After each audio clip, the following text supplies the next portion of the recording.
CM YS Jagan చేపట్టిన మేమంతా సిద్ధం బస్సు యాత్ర కొనసాగుతుంది. 16వ రోజు పశ్చిమ గోదావరి జిల్లాలో పవన్ బస్సు యాత్ర చేస్తున్నారు. ఇక నిన్నబర్రు గణపవరం మీదుగా జగన్ ఉండి చేరుకుంటారు. ఉండి శివారులో భోజన విరామం తీసుకొని భీమవరం బైపాస్ రోడ్డుకు చేరుకుంటారు. మధ్యాహ్నం 3:30 గ్రంథి వెంకటేశ్వరరావు జూనియర్ కాలేజీ వద్ద నిర్వహించే బహిరంగ సభలో జగన్ పాల్గొని ప్రసంగిస్తారు. సభ తర్వాత పిప్పెర, పెరవెలి, సిద్ధాంతం క్రాస్ మీదుగా ఈతకోటకు చేరుకుంటారు. రాత్రి ఈ ఈతకోట శివారులో ఏర్పాటు చేసిన శిబిరంలో సీఎం జగన్ బస చేయనున్నారు.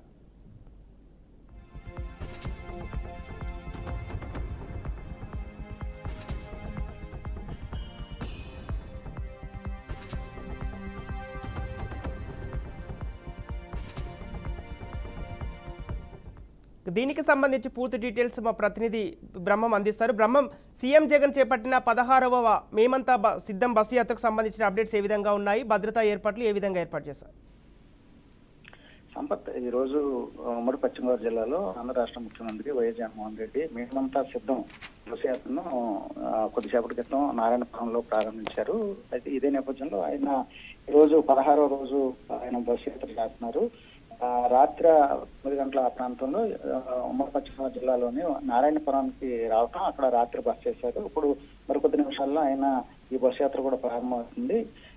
ఆయన బస్సు యాత్ర షెడ్యూల్ మనం కానీ చూసినట్లయితే నారాయణపురం నుంచి నిడమర్రు గణపవరం మీదుగా ఉండి నియోజకవర్గం చేరుకుంటారు. ఉండి నియోజకవర్గంలో మధ్యాహ్నం భోజనం అయిన తర్వాత ఆయన కొంత రెస్ట్ తీసుకున్న తర్వాత 4 గంటల ప్రాంతంలో భీమవరం నియోజకవర్గానికి వెళ్తారు. భీమవరం పట్టణంలో ఏర్పాటు చేసినటువంటి ఏదైతే భీమవరంలోని బైపాస్ రోడ్ లో ఉన్నటువంటి గ్రంథి వెంకటేశ్వరరావు జూనియర్ కాలేజ్ ప్రాంగణంలో ఆయన బహిరంగ సభలో ఆయన పాల్గొని ఆయన ప్రసంగిస్తారు. ఏదైతే ఇప్పటి వరకు కూడా జనసేన పార్టీ అధ్యక్షుడు పవన్ కళ్యాణ్ భీమవరంలో పోటీ చేస్తారని అనుకున్నటువంటి నేపథ్యంలో ఆయన భీమవరం నుంచి వేరే పిఠాపురానికి వెళ్ళినటువంటి నేపథ్యంలో గత 2-3 సంవత్సరాల వరకు కూడా భీమవరంలో గతంలో ఓడిపోయాడు. కాబట్టి ఇక్కడే పోటీ చేస్తున్న మళ్ళీ చెప్పినటువంటి నేపథ్యంలో ఈ భీమవరంకి సంబంధించి ఒక ప్రత్యేకంగా చూడవలసినటువంటి పరిస్థితి ఏర్పడినటువంటి నేపథ్యంలో ఆయన భీమవరం కూడా ఈరోజు ప్రసంగించే అవకాశం ఉంది. ప్రసంగంలో కూడా పవన్ కళ్యాణ్ గురించి ఘాటైన విమర్శలు చేసే అవకాశాలు కూడా ఉన్నట్టుగా తెలుస్తుంది. మరోపక్క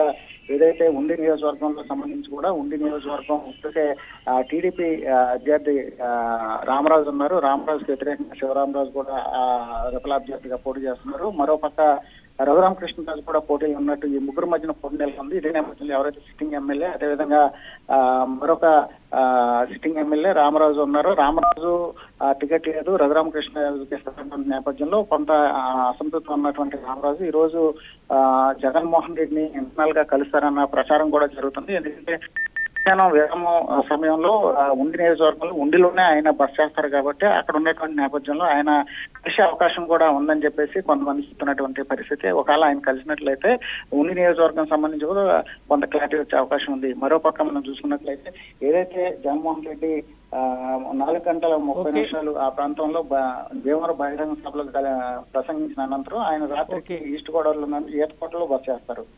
okay, right, thank you Brahmam.